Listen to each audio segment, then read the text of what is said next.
Bhopal history forum के इस episode में या ये कहें कि इस विशेष एपिसोड में आप सभी का एक बार फिर स्वागत है। जैसे कि आप जानते हैं कि 1 नवंबर 1956 को मध्य प्रदेश स्थापना दिवस की शुरुआत हुई। अब 1 नवंबर से जब मध्य प्रदेश की स्थापना की बात हम करते हैं तो यह आज आने वाला जो 1 नवंबर है इसमें हम फिर से मध्य प्रदेश स्थापना दिवस की जश्न बनाने के लिए तैयार हैं। हमारे साथ फिर एक बार सब साथ हैं भोपाल हिस्ट्री फोरम की पूरी टीम। भोपाल हिस्ट्री फोरम के जो कर्णधार हैं या ये कहना चाहिए कि जितने भी साथी हैं जो मेहनत करते हैं लगातार कि आपको सही इंफॉर्मेशन पहुंच सके, सही जानकारी पहुंच सके, किस्से कहानियों से हटकर इतिहास को जान सकें, सच्ची बात को जान सकें।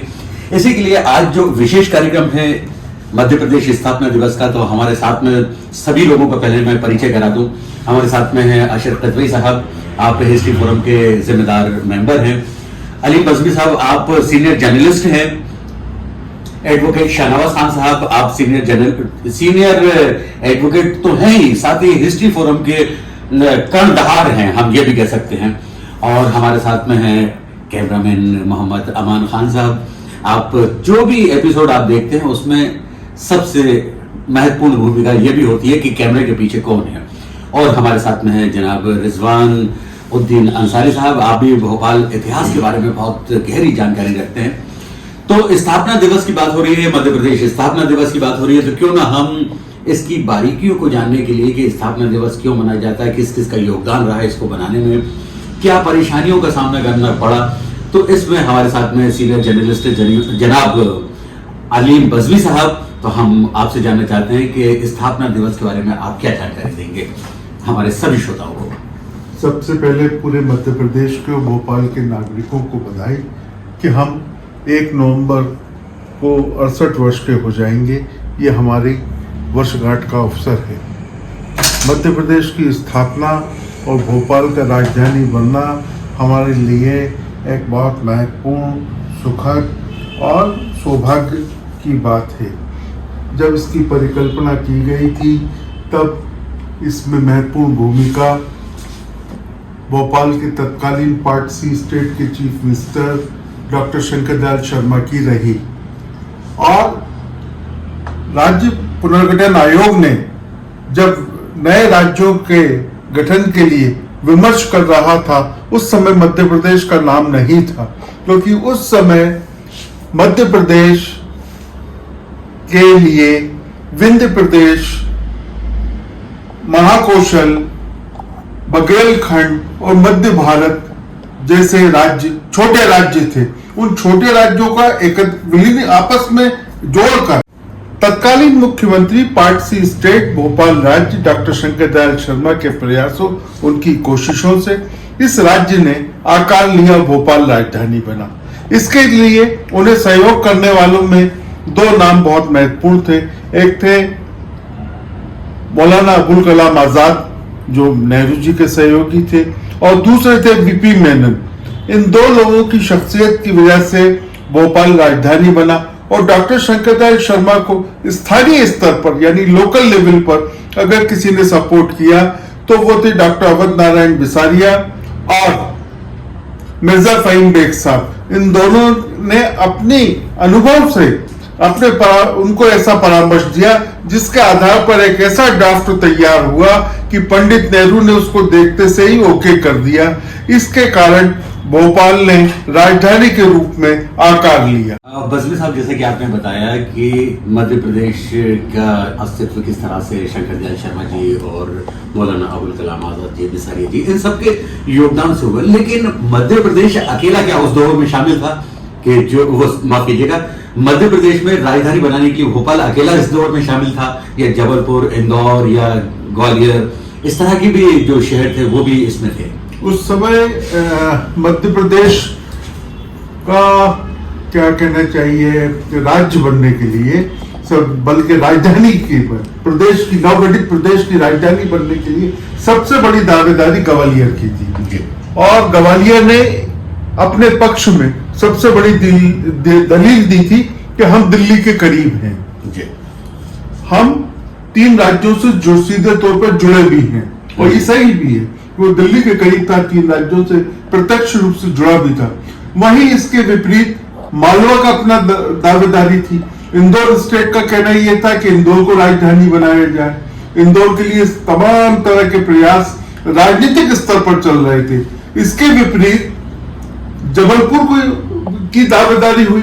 सेठ गोविंददास जी ने जबलपुर का पक्ष तत्कालीन सरकार के समक्ष और कांग्रेस के भीतर रखा और उनको आघोषित रूप से पंडित रविशंकर शुक्ल का समर्थन था, क्योंकि उत्तर छत्तीसगढ़ जो प्रांत है जिसको हम छत्तीसगढ़ कहते हैं, वो उस समय ब्रिटिश सरकार के सीधे अधीन था। अच्छा, वहां देसी रियासतें उस प्रकार की नहीं थी जिस प्रकार की इंदौर, ग्वालियर या भोपाल को हम रियासत के राज्य के रूप में देखते हैं।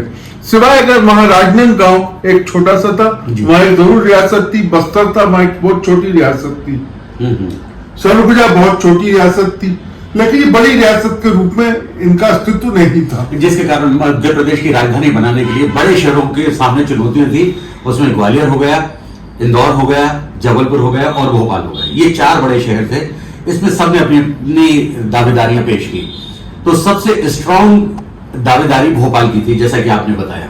तो ऐसा क्या था भोपाल की दावेदारी में जो दूसरे शहरों के कंपैरिजन में ज्यादा स्ट्रॉन्ग थी और जिससे कि भोपाल को यह दर्जा मिला कि वो मध्य प्रदेश की राजधानी बनेगी? सबसे बड़ी बात तो यह थी कि राजधानी बनने पर प्रशासनिक व्यवस्था के लिए जिस तरह के संसाधन की जरूरत थी वो इंदौर, ग्वालियर में उपलब्ध नहीं थे, ना जबलपुर में उपलब्ध थे। जैसे बिल्डिंग्स जी, कि इतने बिल्डिंग्स कहां से लाएंगे, क्योंकि आज जैसे 54 सरकारी विभाग है और जिस समय मध्य प्रदेश बना था तब हमारे जो थे 28 विभाग थे। 28 विभागों के चलते हुए हम उसके लिए भवन कहां चलाते? तब एक दावा भोपाल का भवन के मामले में बन गया। दूसरा दावा क्या था? कनेक्टिविटी, राज्यों से संपर्क। राज्यों के संपर्क के मामले में मध्य प्रदेश, भोपाल जो था वो समृद्ध था, क्योंकि भोपाल दक्षिण का भी दरवाजा था, उत्तर का भी दरवाजा था। दोनों तरफ के लिए रेल मार्ग था, दक्षिण के लिए भी, उत्तर के लिए भी, और पूर्वोत्तर जाने के लिए भी ये माध्यम बन जाता था, क्योंकि अगर आप उत्तर से जाना चाहते हैं तो आप जा सकते हैं। अच्छा, भोपाल के राजधानी बनाने में इसका ड्राफ्ट तैयार हुआ होगा, तो उस ड्राफ्ट में सबसे ज्यादा मेहनत किस किस की थी? उस ड्राफ्ट में डॉक्टर शंकरदयाल शर्मा के एक मित्र थे जो तत्कालीन स्टेट में चीफ इंजीनियर थे, मिर्जा फहीम बेग साहब। उन्होंने अपने आप को डॉक्टर शंकरदयाल शर्मा के रिश्तों के चलते हुए 4-5 दिन खुद को कैद करके रखा और ड्राफ्ट उन्होंने बनाया जी। और वो ड्राफ्ट बनाकर ही उन्होंने डॉक्टर शर्मा को दिया था जी। उसके आधार पर ये मैं कह सकता हूं कि भोपाल राजधानी बना। और इसके पहले विमर्श करने के लिए पंडित रविशंकर शुक्ल, पंडित श्यामाचरण शुक्ल और कांग्रेस का अन्य नेता मध्य प्रदेश गठन से 5 महीना पहले अवध नारायण बिसारिया जी से मिलने उनके निवास पर गए और उनसे बाकायदा विमर्श किया। तो उन्होंने उन्हें कई सुझाव उस समय दिए थे और उन सुझावों को भी इसमें शामिल किया गया। और इस पूरी भूमिका में सबसे दिलचस्प बात यह है, जो इतिहास में हम जिसको भुला देते हैं, मौलाना अबुल कलाम आजाद, क्योंकि उनकी 2 बहनें भोपाल में रहती थी। अच्छा, वो भोपाल की राजनीतिक, सामाजिक, आर्थिक स्थितियों से भली भांति परिचित थे। उन्होंने इसमें सहयोग किया डॉक्टर शंकरदयाल शर्मा को। अच्छा, तो मतलब इस तरह से मध्य प्रदेश की राजधानी भोपाल बना। और पहले जैसे कि मध्य प्रदेश नहीं हुआ करता था, अलग अलग इस जो राज्य थे उनसे जुड़ा, फिर इसका नाम कैसे मध्य प्रदेश रखा गया? मध्य प्रदेश का जो नाम रखा गया उसके पीछे भी एक दिलचस्प है कि जब मध्य प्रदेश का तय हुआ कि ये मध्य प्रदेश बनना है, तो इस राज्य का नक्शा उनके सामने आया पंडित नेहरू के। तो पंडित नेहरू के जुबान से एकदम निकला, अरे ये तो दिल से है। तो जो दिल से, उन्होंने कहा कि हिंदुस्तान का दिल है, ये दिल से है। तो वहां से इसका जन्म हो गया मध्य प्रदेश, यानी देश के मध्य है, इसलिए मध्य प्रदेश है। वाह, क्या बहुत अच्छा। और इसी बारे में अब हम, जैसे कि आपने बताया कि मध्य प्रदेश की राजधानी भोपाल बन गया और अब इसमें कुछ पहले के भी योगदान, जैसे आपने कहा इमारतों का बहुत बड़ा योगदान था, कनेक्टिविटी बहुत अच्छी थी और जहाँ तक मैं समझता हूँ कि एयरपोर्ट का भी बहुत अहम रोल रहा है। इस बारे में हम ज़्यादा जानकारी के लिए जो हिस्ट्री फोरम के हमारे खास सहयोगी हैं अशरकत भाई, हम उनसे बात करते हैं कि वो बताएं कि भोपाल को राजधानी बनाने से पहले की प्रक्रिया क्या थी, कैसे भोपाल राजधानी की तरफ आया। जो ड्राफ्ट की भी बात हुई कि कोई ड्राफ्ट तैयार हुआ, उसके साथ साथ कुछ चीज़ें जो इम्पोर्टेंट थी जो सेंट्रल गवर्नमेंट को भी पेश की गई कि आबादी का अनुपात कि जो जबलपुर और भोपाल दोनों के इक्विवेलेंट चल रहा था कि इन दोनों में किसी एक को राजधानी बनना चाहिए, तो उसमें जबलपुर के आसपास इतनी आबादी नहीं रहती थी जितनी आबादी निमाड़ और मालवा और भोपाल क्षेत्र में रहती थी। तो एक वजह तो ये थी। दूसरी चीज़ यहाँ की कनेक्टिविटी, उसकी भी बात हुई कि रेलवे हो या रोडवेज हो चाहे एयरवेज हो, भोपाल का एयरपोर्ट जो था वो सेकेंड वर्ल्ड वॉर के टाइम पीरियड पे डेवलप हो चुका था और पंडित नेहरू की जितनी भी यात्राएं हुई मोस्टली वो एयर रूट से ही हुई, वो प्लेन से ही भोपाल आते थे। तो उनको ये मालूम था कि अगर इमरजेंसी में कभी कहीं जाना हो तो आप एयरपोर्ट का यूज़ कर सकते थे। उस टाइम पे जबलपुर में एयरपोर्ट नहीं था।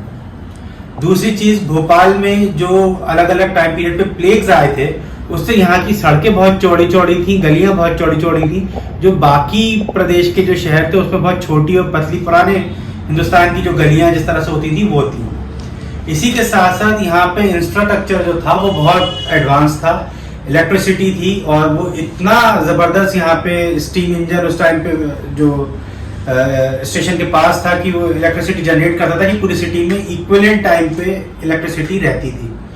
वाटर सिस्टम शाहजहां बेगम के टाइम पीरियड से भोपाल के अंदर था कि हर जगह पानी, हर मोहल्ले गली में पानी था। उज्जैन, जबलपुर और दूसरे शहरों के अंदर ये पानी की व्यवस्था भी नहीं थी।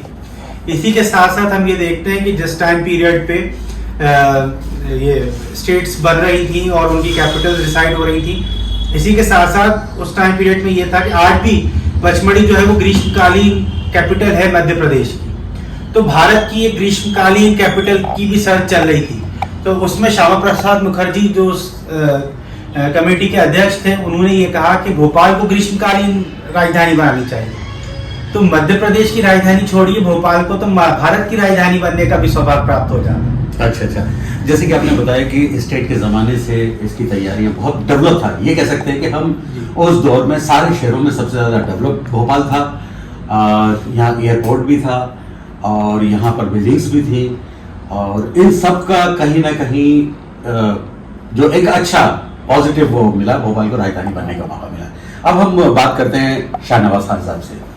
एडवोकेट शाहनवाज खान साहब भोपाल हिस्ट्री फोरम के कंधार हैं और इतिहास के बारे में बहुत कुछ जानते हैं और हम उनसे जानना चाहेंगे कि ऐसी कौन सी दुश्वारियां रही या क्या सहूलतें रही जिसके कारण भोपाल मध्य प्रदेश की राजधानी बना। बड़ा अच्छा सब्जेक्ट है। पहले तो मैं प्रदेश के लोगों को मुबारकबाद देता हूँ और ख़ासतौर से भोपाल के लोगों को, भोपाल के लोगों की मेहनत, भोपाल के पुराने लोगों की मेहनत, जद्दोजहद की वजह से भोपाल मध्य प्रदेश की राजधानी बना। भोपाल की अहमियत तो हासिल करने के लिए तो जद्दोजहद जो है 1947 से ही शुरू हो गई थी, जब भोपाल को जो है भारतीय संघ में शामिल करने की बातचीत चल रही थी। उस वक्त नवाब भोपाल के दिल में भोपाल को एक अहम प्रदेश के रूप में आने के लिए भी उन्होंने बहुत मेहनत करी थी। ये हकीकत है कि भोपाल 14 अगस्त 1947 को भारतीय संघ में शामिल हो गया था। इसका दस्तावेज मौजूद है। नवाब भोपाल ने जब भोपाल को भारतीय संघ में शामिल होने की बात चल रही थी तो भोपाल की अहमियत के बारे में बातचीत हुई थी और वो इस बात के लिए कामयाब हो गए थे कि भोपाल को पार्ट सी स्टेट बना दिया जाए। हिंदुस्तान में चंद रियासतें ही थी। इससे पहले हम ये जानना चाहेंगे कि पार्ट सी रियासत या स्टेट क्या होती है। देखिए, जैसे बंगाल, महाराष्ट्र, कर्नाटक, ये बड़ी बड़ी रियासतें थी। जी। तो उस वक्त जो है वो जब ये रिकॉन्स्टिट्यूशन हो रहा था रियासतों का, तो उस वक्त रियासतों के लिहाज से जो है वो ABCD कैटेगराइजेशन किया गया था। जी। बड़ी रियासत, मजूरी रियासत, तो फिर छोटी रियासत। तो भोपाल एक ऐसी रियासत थी जो तीन दिनों की एक पार्टी स्टेट बना था, भोपाल, रायसेन और सीहोर मिला के। ये उस वक्त के जो आंदोलन में शामिल लोग थे उनकी और नवाब भोपाल की जद्दोजहद के बाद ही पोजीशन आई थी। उसके बाद फिर जो है 5 साल तक जो है वो भोपाल जो है ये शर्त शामिल थी, 5 साल तक भोपाल जो है पार्टी स्टेट रहेगा। तो इसकी अलग असेंबली होगी, इसकी एक अलग विधानसभा होगी, और विधानसभा में भोपाल के उस वक्त 30 मेंबर हुआ करते थे। 30 मेंबर बनाए थे और चुनाव हुआ 1952 में संविधान बनने के बाद, और 30 मेंबर चुने गए। और उस वक्त जो है वो कांग्रेस की सरकार बनी और डॉक्टर शंकर जयंत शर्मा जो है वो उसके चीफ मिनिस्टर बनाए गए पार्टी। अच्छा, इसमें एक चीज मैं बीच में आपको टोकना चाहूंगा कि अक्सर कहानी है या हकीकत है क्या है, उस बारे में बताइए कि जो आपस में मर्जर हुआ या जो हिंदुस्तान से भोपाल रियासत जुड़ी, उसके बारे में कोई कहता है कि बहुत बाद में जुड़ी, या ये है कि उस वक्त नहीं, आप यही एक बहुत बड़ी गलतफहमी हिंदुस्तान भर में फैलाई गई। जी। गूगल पे भी गलत तरीके से जानकारी डाली गई है। लेकिन 2 बातें हैं। जी। एक भोपाल का भारतीय संघ में शामिल होना, जी। और दूसरा पार्ट है भोपाल का ट्रांसफर ऑफ पावर होना, ओके, सत्ता हस्तांतरण। हाँ। देखिए, जब 47 में भोपाल को भारतीय संघ में शामिल कर दिया गया, 47 में हुआ है। 47 में इसका दस्तावेज नवाब भोपाल ने और माउंटबेटन ने 14 अगस्त 1947 को इंस्ट्रूमेंट ऑफ एक्सक्यूशन पर दस्तखत किए। अच्छा, इसके दस्तावेज कहाँ मिल सकते हैं? हमने हमारी किताब में छापे। जी। तो अब उस वक्त जब 47 में गवर्नमेंट ऑफ इंडिया के पास कोई प्रशासनिक व्यवस्था तो थी नहीं। जी। न कोई अधिकारी थे, न कोई सेक्रेटरी था, न कोई जो है वो अलग अलग किस्म के सेटअप था। जी। और हद ये है कि उस वक्त 47 में संविधान भी नहीं था। तो किस आधार के ऊपर आप भोपाल का ट्रांसफर ऑफ पावर करेंगे? शर्तें कैसे तय होंगी, किस तरीके से तय होंगी? जब संविधान बन गया, वो 26 जनवरी 1950 को संविधान लागू कर दिया गया, तो तब सेटअप हुआ। उससे पहले सब तैयारी चलती रही। तो जब 47 में जब ये हुआ, तो उस वक्त जो है गवर्नमेंट ऑफ इंडिया ने तमाम हिंदुस्तान की रियासतों से, 582 रियासतों से ये कहा कि जब तक हमारे पास कोई संविधान नहीं है, आप अपनी रियासत का संवैधानिक प्रमुख बने रहिए। तमाम राजाओं नवाबों से ये कहा गया।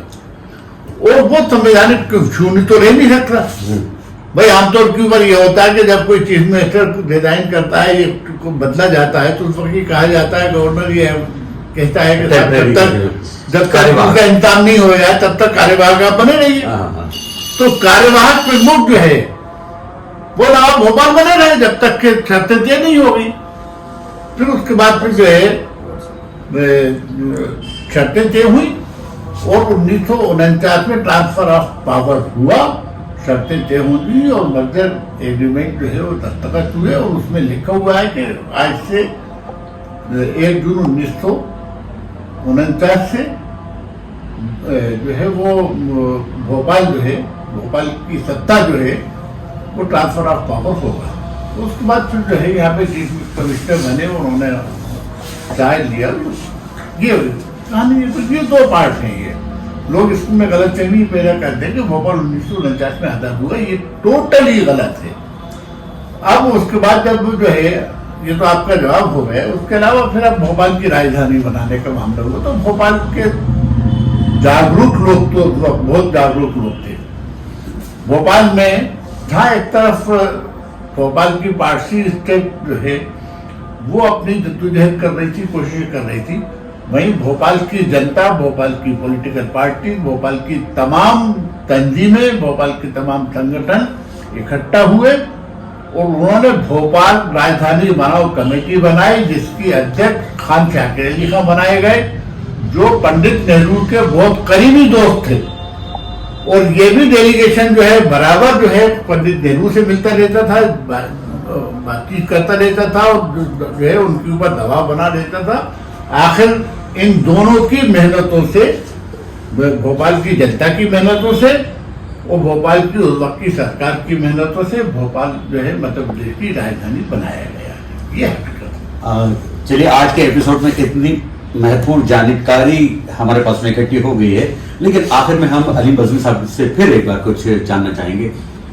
जी, ये एक दिलचस्प है, 68 साल बाद फिर दिवाली है, और जब मध्य प्रदेश बना था तब भी दिवाली थी, और इस बार भी हम 1 नवंबर को दिवाली पे, दीपावली के अवसर पर मध्य प्रदेश गठन की सालगिरह मनाएंगे।